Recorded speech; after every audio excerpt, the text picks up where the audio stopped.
Hello, my name is Jacob Weichert. This is for CSCI 446. I'll be going over variable elimination today, and I will be showing it on a sample network, which is this one here. We'll have a burglary, an earthquake, an alarm, John calls, Mary calls, and the tables associated with each. And we just set up that sample in this BIF file here. In our main class, we create our network, we toss in sample.bif, and then we perform variable elimination by trying to find the probability of j with zero evidence for starting. Let's run. And we can see down here that we're finding the probability of j. We grab the first variable we want to eliminate, which is e. We have printed out the factors involved. And if we go over here to see which factors these are, probability of e obviously contains e, probability of a contains e as a parent. And this is the table we get by joining them together. To join these tables together, we just did, so if these are our tables, we have e, a, and b to be true, we would take 0.002 times by e true, b true, a true times 0.95, and then that's how we got that resulting value. Later I'll show in the print statements where we remove e. To get these values, you just you find where b is true and a is true, which is here, and you add these two values together to get the resulting value. This is where we eliminate it, and this is where we got those resulting values. We format our factor and pass our factor back into our list of factors.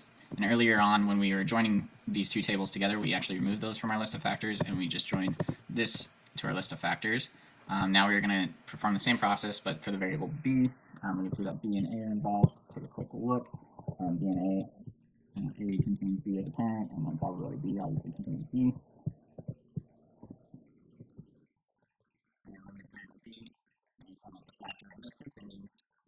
Until we get to the end here, and you see that the probability of j, which is what we're shooting for, the probability that John calls will be 0.35%, and the probability that he doesn't will be 0.947. So you can see that this on piece of A, probability that there's an alarm will be 0.002, probability there's no alarm is 0.8%. Now we can spot evidence to our network, so we could say primary is j,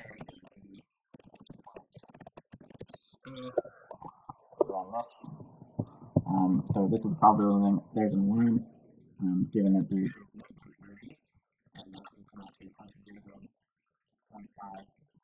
true, 99% false, and then if we zoom into this run that, and then we get 94% true, and there's our burglary, and 6% false when we're not. The print statements are quite expensive, but we're starting to go through, and we have to go through all of our factors and after them to get the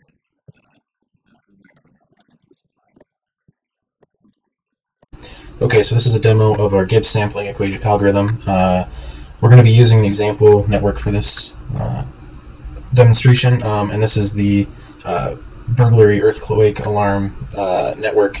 Essentially, burglary and earthquake are our parent nodes. Whether or not we have an alarm sound is dependent on burglary and earthquake, and whether or not John calls or Mary calls is dependent on alarm. So it kind of makes an hourglass shape. We're going to run it with just querying what the probability of the burglary is.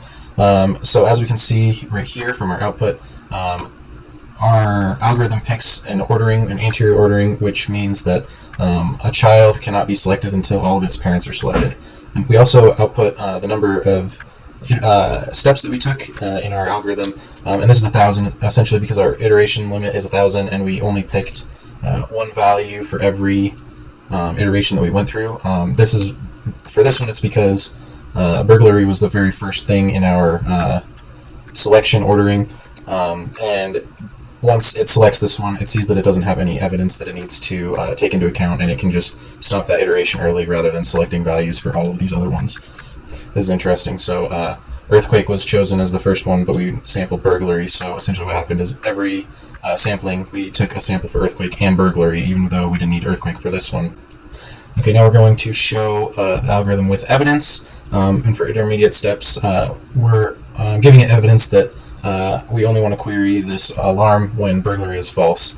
And the intermediate steps we're going to take is showing that when the value for earthquake is picked, we want to show that the distribution is different. We essentially have burglary equals to false, and then earthquake is true. And we see this distribution right here.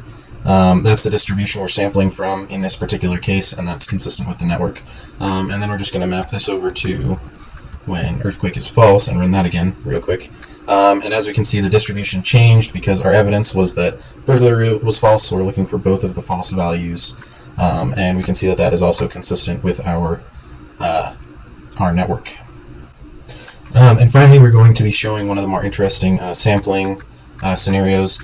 So right here, we are just sampling whether or not John calls based on whether or not the alarm went off. And as we can see, our distribution is about 0.9 and 0.1, and that's pretty consistent with the conditional probability that we have here. Where this gets interesting is if we actually query whether the alarm has gone off based on whether or not John has called. So that's what this query is saying.